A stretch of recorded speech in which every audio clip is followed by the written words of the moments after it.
But first, we're going to do something a lot quicker, which is something you may or may not have encountered before in a job interview, which is estimation questions.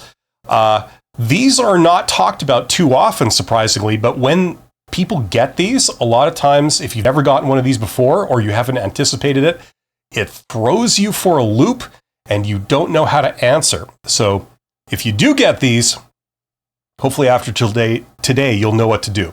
Okay, so in order to help us out here, I'm going to share my screen. Let's see here. Okay, so this is something that I think is incredibly useful. Let's do a couple of examples. This is obviously ChatGPT, and I typed this into ChatGPT. I said examples of estimation questions in a job interview. And being the incredible tool that it is, ChatGPT banged out a few examples of this. So they could ask you this kind of thing in a job interview, and these just throw people. For example, how many piano tuners are there in New York City? Now, the job you're interviewing for has nothing to do with piano tuners and has nothing to do with New York City. They're asking you this as a question in a job interview. You might be an accountant going in for, interviewing for a job as a junior accountant or something, and they'll ask you this kind of question. How many windows are there in Manhattan? Estimate the number of coffee cups sold in the US every day. That's the cliched estimation question. Now, the whole point of these questions is simply to see if you understand, you have an idea of how to do the process of rough estimation. Like, it can be almost insulting to someone who has, an educational credential in science, like anything in STEM, basically, or STEM-related stuff like accounting. And of course you know how to do this. Of course you do. I mean, who doesn't? But because there's no context to this question, a lot of people don't realize that this is what they're actually looking for. So people panic because they don't know the immediate answer to these questions, nor can they get that immediate answer on the spur of the moment. Yes, I know if you had your smartphone, you could type it in and get an answer within about 10 seconds, but that's not what they're wanting here. That's not a pass. What they're looking for is, can you estimate? So the way you would estimate is, I don't know if it actually says it here, but, for example, okay, how many piano tuners are there in New York City?